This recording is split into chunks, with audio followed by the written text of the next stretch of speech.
All right, kicking us off for this A-League match review is Adelaide United. We're going in alphabetical order. Let's have a look back at last season, mate. They finished sixth. They were knocked out by Western United in round one. Their overall record for the season was 10 wins, 8 draws, and 8 losses. Just a couple of stats for you, mate. They had the highest XG in the league, and they were equal third for most goals scored. So all out attack for Calviet's men. They had the highest touches in the opposition box by a very long way, actually.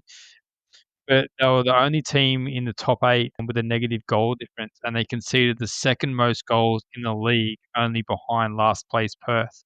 So playing a bit of that Ange ball potentially, mate. They all out attack, but we won't worry about the defence. As long as we score more than them. There were definitely some games there, some high scoring draws and high scoring wins and losses. So it certainly was the model that Carl Viet approached it with, and he had plenty of exciting talent at his disposals. When I think about their fullbacks in particular, with Piraeus down one side and Kidder down the other, they definitely had the attack first mindset. So probably left the centre backs a bit short at times, but it certainly was the tail of their season. Scored plenty, but conceded plenty as well. Yeah, they're the highest representative of our under 20s Socceroos that just obviously seen get knocked out in the under 20s World Cup. So a very youthful side, but we also have seen a change at the top with Calvert being replaced as a coach by Ayrton Androli, who has been brought in at Adelaide United, and he was their youth and assistant coach in 2020. So he knows a lot of these younger players, but big changes at the top. Calvert obviously going to the Joeys, and they've got their stalwart back though, Craig Goodwin, which is a massive in for me, but a very young side. Do you want to go through each of their ins and outs?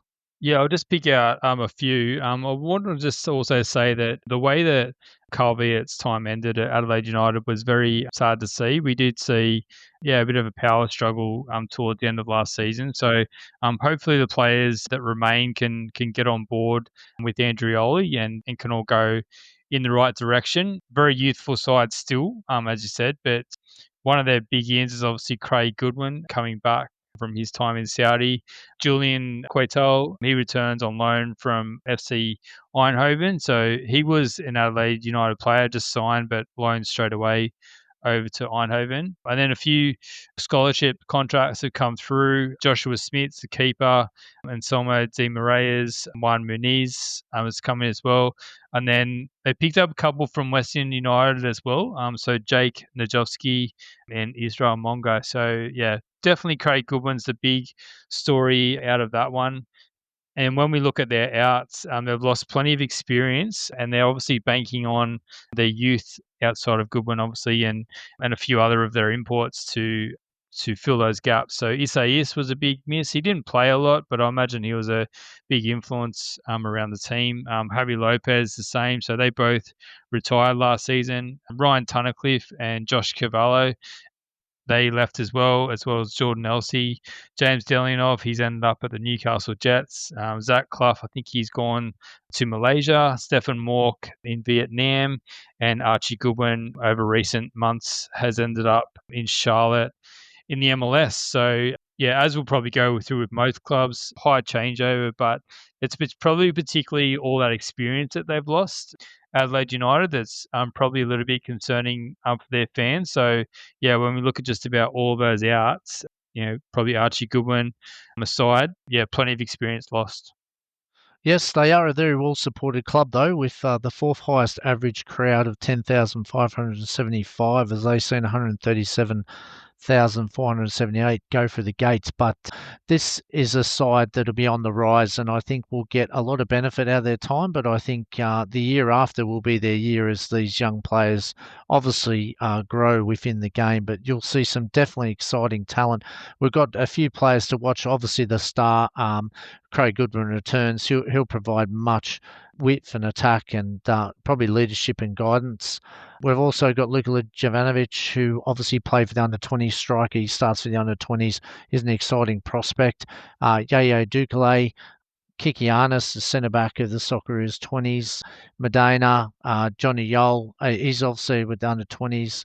Alagic, Taladera on the left side of the Socceroos 20. So, as I said, and Tadu as well. So, there's a lot of players young there to watch and a very exciting brand of football they probably still will play.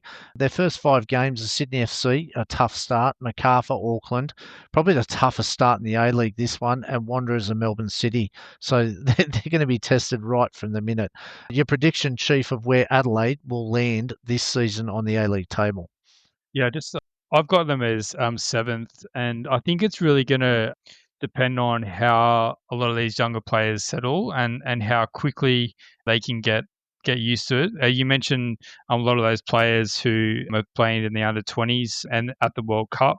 They'll have plenty of experience from that tournament and seeing if they can bring that back. And it's probably just how quickly that they can kind of kick on. Kikiana's had a good partnership with Bart Vriens last season. We saw Johnny Yole play a fair bit. Ethan Alagic, another player that we're going to keep an eye out for. He's a very talented, obviously the son of Richie Alagic, but very talented midfielder in there. And then there's some really exciting talent, and in terms of Anlani Tatu.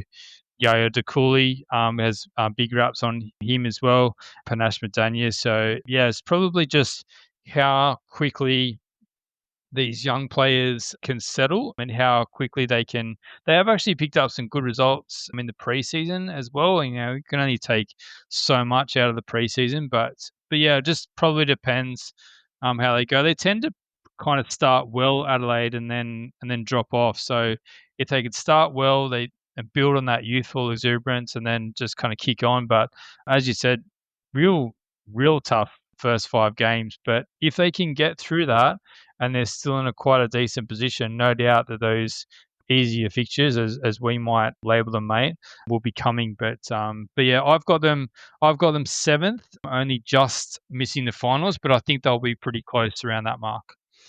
Yeah, And I've what got about them you? for yeah, I've got them for eighth. I just think young and exciting, but they'll just get outshone by some of the more experienced team and find it a bit difficult away from home. So, but definitely an emerging side, and Adelaide fans don't be too disappointed. I think the future is very bright.